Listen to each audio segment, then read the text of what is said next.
ದೇವತೆಯೂ ಆಗಿ ದೇಹದ ಮೋಹ ತ್ಯಜಿಸಿ, ಸೂಕ್ಷ್ಮ ದೇವತೆಯೂ ಆಗಿ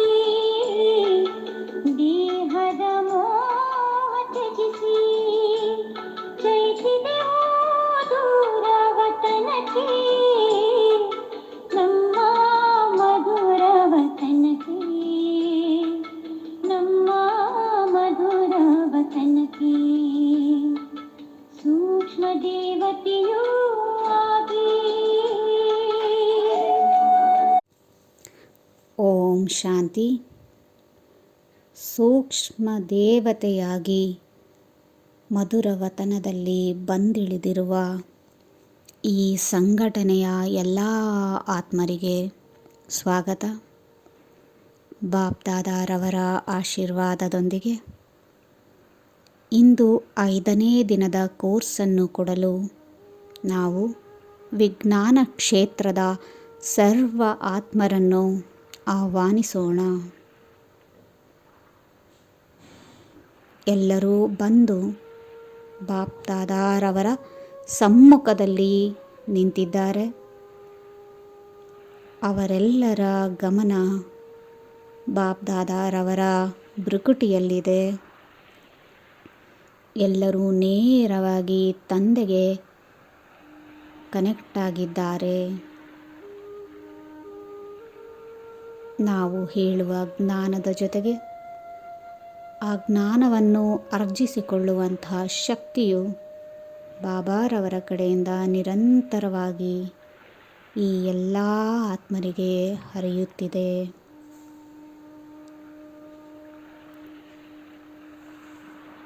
ಆತ್ಮ ಪರಮಾತ್ಮ 3 ಲೋಕ ಮತ್ತು ಕಲ್ಪವೃಕ್ಷದ ಜ್ಞಾನದ ನಂತರ ಇಂದು ನಾವು ವರ್ಡ್ ಡ್ರಾಮಾ ಸೈಕಲ್ ಅಥವಾ ಸೈಕಲ್ ಆಫ್ ಟೈಮ್ ಅಥವಾ ಸೃಷ್ಟಿ ಚಕ್ರವನ್ನು ತಿಳಿದುಕೊಳ್ಳುವ ಸಮಯ. ಆದಿ ಮಧ್ಯ ಅಂತ್ಯದ ಬಗ್ಗೆ ಇಂದು ಕಲಿತುಕೊಳ್ಳೋಣ. ಜಗತ್ತು ಅನಾದಿ ಕಾಲದಿಂದಲೂ ಅಸ್ತಿತ್ವದಲ್ಲಿದೆ ಮತ್ತು ಅದು ಶಾಶ್ವತವಾಗಿ ಮುಂದುವರಿಯುತ್ತದೆ. ಈ ಜಗತ್ತು ಹಿಂದೆಂದೂ ರಚಿಸಲ್ಪಟ್ಟಿಲ್ಲ ಅಥವಾ ನಾಶವಾಗುವುದಿಲ್ಲ. ಏಕೆಂದರೆ ನೀವು ವಿಜ್ಞಾನಿಗಳೇ ಹೇಳುವ ಹಾಗೆ ಯಾವುದೇ ಒಂದು ಎನರ್ಜಿ ರಚಿಸಲ್ಪಡುವುದೂ ಇಲ್ಲ, ನಾಶವೂ ಆಗುವುದಿಲ್ಲ. ಆದರೆ ಅದು ಒಂದು ರೂಪದಿಂದ ಇನ್ನೊಂದಕ್ಕೆ ರೂಪಾಂತರಗೊಳ್ಳುತ್ತದೆ. ಹಾಗೆಯೇ ಈ ಜಗತ್ತು ತನ್ನ ಗುಣಲಕ್ಷಣಗಳಲ್ಲಿ ಬದಲಾವಣೆಗಳಿಗೆ ಒಳಗಾಗುತ್ತದೆ. ಆದರೆ ಪ್ರಪಂಚವು ಎಂದಿಗೂ ಶೂನ್ಯದಿಂದ ಅಥವಾ ಸಂಪೂರ್ಣ ವಿನಾಶದಿಂದ ಸೃಷ್ಟಿಯಾಗಲಿಲ್ಲ. ಈ ವರ್ಡ್ ಡ್ರಾಮಾ ಸೈಕಲ್ನಲ್ಲಿ ಸ್ವಸ್ತಿಕ್ ಚಿತ್ರದ ಮೂಲಕ ನಾವು 4 ಯುಗಗಳನ್ನು ತಿಳಿದುಕೊಳ್ಳಬಹುದು. ಸ್ವಸ್ತಿಕ್ ಚಿತ್ರದ ಮೊದಲನೇ ಭಾಗವನ್ನು ಸತ್ಯುಗಕ್ಕೆ ನಾವು ಹೋಲಿಸುತ್ತೇವೆ. ಅಲ್ಲಿ ಸ್ವಸ್ತಿಕ್ ಚಿತ್ರದ ಮೊದಲನೇ ಭಾಗದಲ್ಲಿ ಅದರ ತೋಳು ಬಲಕ್ಕೆ ತಿರುಗಿದೆ. ಏಕೆಂದರೆ ಬಲಗೈ ಎಂದರೆ ಒಳ್ಳೆಯ ಕೆಲಸ ಮಾಡುವುದು, ಒಳ್ಳೆಯದನ್ನು ಸಂಕೇತಿಸುತ್ತದೆ. ಆರಂಭಿಕ ಕಾಲದಲ್ಲಿ ಈ ಚಕ್ರವು ಪ್ರಾರಂಭವಾದಾಗ ದೇವತಾ ಧರ್ಮದ ಜನರು ದೈವಿಕ ಗುಣಗಳು ಮತ್ತು ಸ್ವಭಾವವನ್ನು ಹೊಂದಿದ್ದರು ಮತ್ತು ಅವರು ಸಂಪೂರ್ಣ ಪವಿತ್ರತೆ, ಸಂಪೂರ್ಣ ಶಾಂತಿ, ಸಮೃದ್ಧಿಯನ್ನು ಅನುಭವಿಸಿದ್ದರು. 2ನೇ ಯುಗದಲ್ಲಿ ದೈವಿಕತೆ 2 ಡಿಗ್ರಿ ಕಡಿಮೆ ಆಗುತ್ತದೆ. ಈ ಯುಗವನ್ನು ಸೂಚಿಸುವ ಸ್ವಸ್ತಿಕದ ತೋಳು ಕೆಳಮುಖವಾಗಿ ಬಾಗುತ್ತದೆ. ಯಾಕೆಂದರೆ ಈ ಯುಗದಲ್ಲಿ ಆತ್ಮಗಳು ಮಹಾ ಸದಾಚಾರದ ಸ್ಥಿತಿಯಿಂದ ಕೇವಲ ನೀತಿಗೆ ಬಂದಿವೆ. ಇದಾದ ನಂತರ ತಾಮ್ರಯುಗ ಅಥವಾ ದ್ವಾಪರ ಯುಗ. ಇಲ್ಲಿ ಅನೇಕ ಜೀವಿಗಳಿಗೆ ಪುಣ್ಯ ಮತ್ತು ಫಲವನ್ನು ಅನುಭವಿಸಿದ ನಂತರ ದುರ್ಗುಣಗಳು, ಅಧರ್ಮದ ಮಾರ್ಗವನ್ನು ಅವರು ಹಿಡಿಯುತ್ತಾರೆ. ಎಡಗೈ ಅಶುದ್ಧ ಮತ್ತು ಅಮಂಗಳಕರವಾಗಿರುವುದನ್ನು ನಾವು ನೋಡಿದ್ದೇವೆ. ಹಾಗಾಗಿ ಇಲ್ಲಿ ಸ್ವಸ್ತಿಕದ ತೋಳು ಎಡಕ್ಕೆ ತಿರುಗಿರುವಂತೆ ತೋರಿಸಲಾಗಿದೆ. ಇದಾದ ನಂತರ ಕಲಿಯುಗ ಆರಂಭವಾಗುತ್ತದೆ. ಇಲ್ಲಿ ಹೋರಾಟಗಳು, ಯುದ್ಧಗಳು, ಘರ್ಷಣೆಗಳು ಎಲ್ಲವೂ ಹೆಚ್ಚು ಹೆಚ್ಚು ಆಗುತ್ತಾ ಹೋಗುತ್ತದೆ. ಹಾಗಾಗಿ ಈ ಏರಿಕೆಯನ್ನು ತೋರಿಸಲು ತನ್ನ ಕೈ ಮೇಲೆತ್ತಿದಂತೆ ಸ್ವಸ್ತಿಕದ ತೋಳು ಮೇಲ್ಗಡೆಗೆ ತಿರುಗಿದೆ. ಕಲಿಯುಗ ಮತ್ತು ಸತ್ಯಯುಗದ ಮಧ್ಯ ಒಂದು ಚಿಕ್ಕ ಯುಗ ಬರುತ್ತದೆ. ಅದೇ ಈ ಸಂಗಮ ಯುಗ. ಈ ಸಂಗಮ ಯುಗದಲ್ಲಿ ಇಲ್ಲಿ ನಡೆಯುತ್ತಿರುವಂತಹ ವಿಕಾರ ಅಥವಾ ಪೈಶಾಚಿಕ ಗುಣಗಳನ್ನು ಹೊಂದಿರುವ ಜನರನ್ನು ಪರಿವರ್ತಿಸಲು ಪರಮಾತ್ಮನು ಅವತರಿತರಾಗುತ್ತಾರೆ.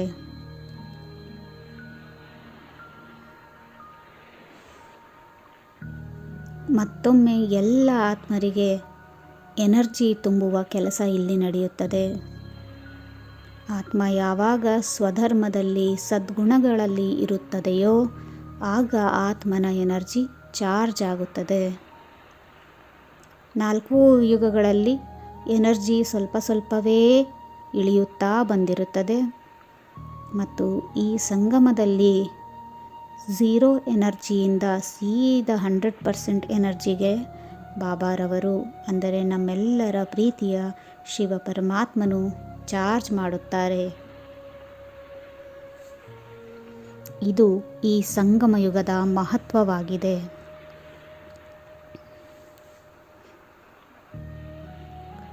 ಒಂದು ಬಾರಿ ಎನರ್ಜಿ ಚಾರ್ಜ್ ಆದ ನಂತರ ನಾವೆಲ್ಲರೂ ಪರಮಧಾಮಕ್ಕೆ ಹೋಗಿ ನಮ್ಮ ಪವಿತ್ರತೆ ಮತ್ತು ಎನರ್ಜಿಯ ಅನುಸಾರವಾಗಿ ಮುಂದಿನ ಕಲ್ಪದಲ್ಲಿ ಅಥವಾ ಮುಂದಿನ ಚಕ್ರದಲ್ಲಿ ಬರಲು ಆರಂಭಿಸುತ್ತೇವೆ.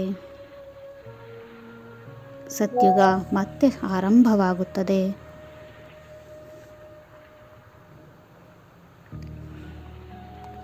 ವಿಜ್ಞಾನಿಗಳಿಗೆ ಆಶ್ಚರ್ಯವಾಗಬಹುದು, ನಾವು ಹೇಳಿರುವ ಈ ಸತ್ಯುಗ ಯಾವಾಗ ನೋಡಿದ್ದರು, ಯಾವಾಗ ಈ ಭೂಮಿ ಮೇಲಿತ್ತು?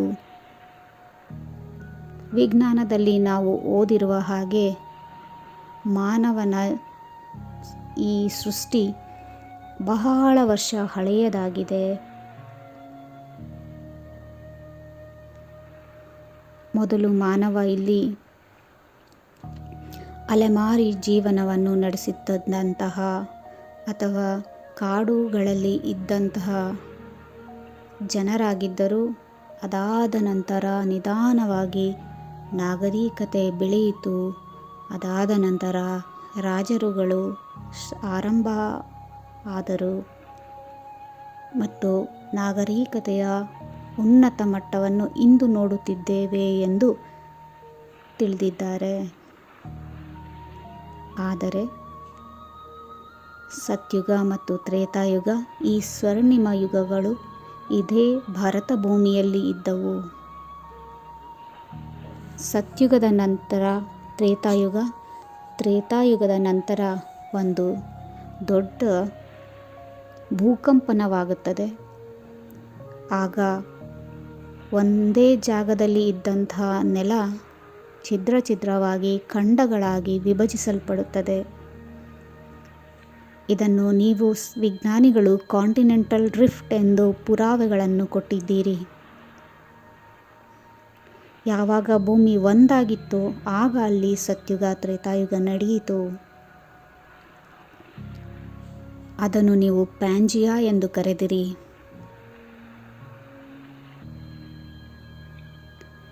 ಯಾವಾಗ ಭೂಮಿ ವಿಭಜನೆ ಆಯಿತೋ ಆಗ ಸತ್ಯುಗ ತ್ರೇತಾಯುಗದಲ್ಲಿ ಇದ್ದಂತಹ ಎಲ್ಲ ರೀತಿಯ ಸೌಕರ್ಯ ಸೌಲಭ್ಯಗಳು, ಬಂಗಾರದ ಮನೆಗಳು ಎಲ್ಲವೂ ಸಮುದ್ರದ ಪಾಲಾಯಿತು. ಮತ್ತೆ ಹೊಸದಾಗಿ ಜೀವನ ಆರಂಭವಾಯಿತು.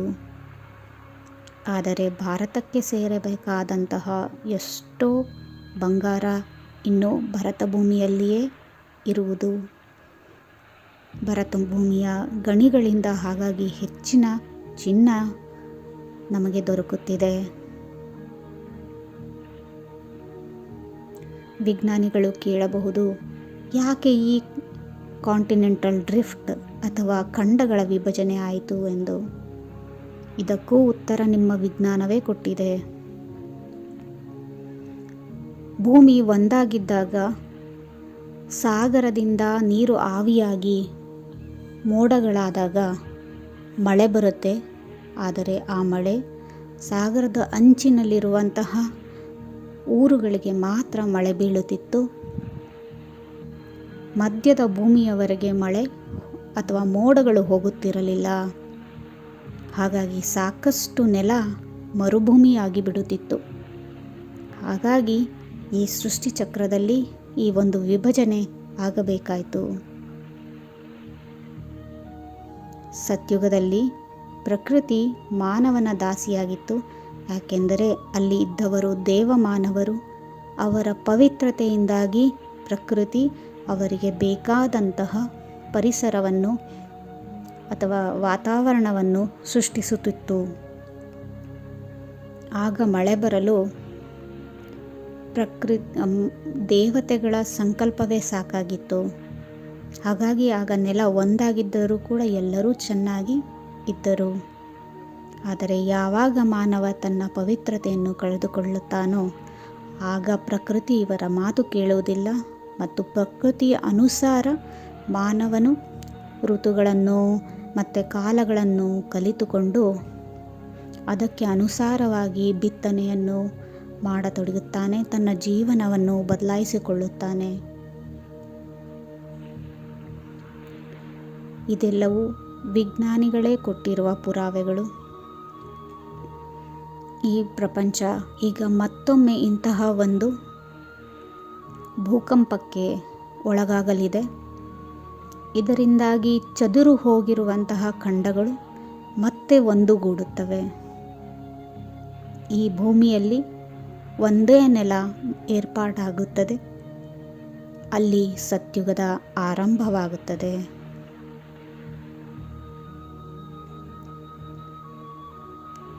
ಇದೇ ಈ ಸೃಷ್ಟಿ ಚಕ್ರದ ಆದಿ ಮಧ್ಯ ಅಂತ್ಯದ ರಹಸ್ಯ. ಈ ಸೃಷ್ಟಿ ಚಕ್ರ 5,000 ವರ್ಷಗಳಿಗೊಮ್ಮೆ ತಿರುಗುತ್ತದೆ. ಯಾಕೆ 5,000 ವರ್ಷಗಳೇ ಎಂದು ಕರೆದಿದ್ದಾರೆ ಎಂದು ನೀವು ಕೇಳಬಹುದು. ಭೂಮಿಯು ಸೂರ್ಯನ ಸುತ್ತ ಸುತ್ತುತ್ತಿದೆ. ಪ್ರತಿ ವರ್ಷ ಅದು ತನ್ನ ಚಲನೆಯ ಪಥವನ್ನು ಬದಲಾಯಿಸುತ್ತದೆ. ಈ ವರ್ಷ ಅದು ಸೂರ್ಯನ ಸುತ್ತ ಸುತ್ತಿದ ನಂತರ ಮುಂದಿನ ವರ್ಷ ಅದು ಅದಕ್ಕಿಂತ ಪಕ್ಕ ಅಂದರೆ 1 ಡಿಗ್ರಿ ಪಕ್ಕದಲ್ಲಿ ಪಥವನ್ನು ಮಾಡಿಕೊಂಡು ಅದರಲ್ಲಿ ಸುತ್ತುತ್ತದೆ. ಭೂಮಿ ಸೂರ್ಯನ ಸುತ್ತ ಸಂಪೂರ್ಣವಾಗಿ ಸುತ್ತಲು ಅಂದರೆ ಒಂದು ಬಾಲ್ಗೆ ಚೆಂಡಿಗೆ ಒಂದು ದಾರವನ್ನು ಒಂದು ಚೂರು ಬಾಲ್ ಕಾಣದಂತೆ ಸುತ್ತಿದರೆ ಹೇಗಾಗುತ್ತೋ ಆ ರೀತಿಯಾಗಿ ಭೂಮಿ ಸೂರ್ಯನ ಸುತ್ತ ಸಂಪೂರ್ಣವಾಗಿ ಮೇಲೆ ಕೆಳಗೆ ಎಲ್ಲೂ ಜಾಗ ಬಿಡಬಾರ್ದು. ಆ ರೀತಿಯಾಗಿ ವರ್ಷವೂ ಸುತ್ತುತ್ತಿರುತ್ತದೆ. ಸಂಪೂರ್ಣ ಒಂದು ಬಾರಿ ಸೂರ್ಯನ ಸುತ್ತ ಸಂಪೂರ್ಣ ಸುತ್ತಲು ವರ್ಷಕ್ಕೊಮ್ಮೆ ಪಥ ಬದಲಾಯಿಸಿದರೂ 5,000 ವರ್ಷ ಬೇಕಾಗುತ್ತದೆ ಸಂಪೂರ್ಣ ಸೂರ್ಯನನ್ನು ಕವರ್ ಮಾಡಲು.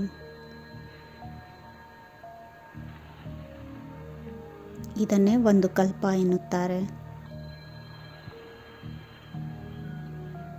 ಇದು ಕೂಡ ವಿಜ್ಞಾನಿಗಳು ಹೇಳಿದ್ದೀರಿ, ಹೇಗೆ ಪ್ರತಿ ವರ್ಷ ಭೂಮಿ ತನ್ನ ಪಥವನ್ನು ಬದಲಾಯಿಸಿಕೊಳ್ಳುತ್ತದೆ ಎಂದು. ಈ ಜ್ಞಾನವನ್ನು ತಿಳಿದುಕೊಂಡು ಆದಿ ಮಧ್ಯ ಅಂತ್ಯದ ಈ ಜ್ಞಾನವನ್ನು ಅರಿತುಕೊಂಡು ನಾವೆಲ್ಲರೂ ಇಂದು ಪುನೀತರಾಗಿದ್ದೇವೆ.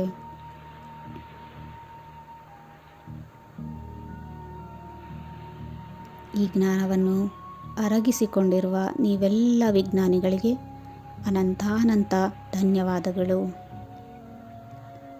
ಈ ಸಂಘಟನೆಗೆ ಬಂದಿರುವಂಥ ಎಲ್ಲರಿಗೂ ಧನ್ಯವಾದಗಳು. ನಮ್ಮೆಲ್ಲರ ಮೇಲೆ ಆಶೀರ್ವಾದವನ್ನು ಸದಾ ನೀಡುತ್ತಿರುವ ಪರಮಾತ್ಮನಿಗೂ ಸೂಕ್ಷ್ಮ ದೇವತೆಯೂ ಆಗಿ ದೇಹದ ಮೋಹ ತ್ಯಜಿಸಿ ಚಲಿಸಿದೆವು ದೂರ ವತನಕ್ಕೆ, ನಮ್ಮ ಮಧುರ ವತನಕ್ಕೆ, ನಮ್ಮ ಮಧುರ ವತನಕ್ಕೆ. ಸೂಕ್ಷ್ಮ ದೇವತೆ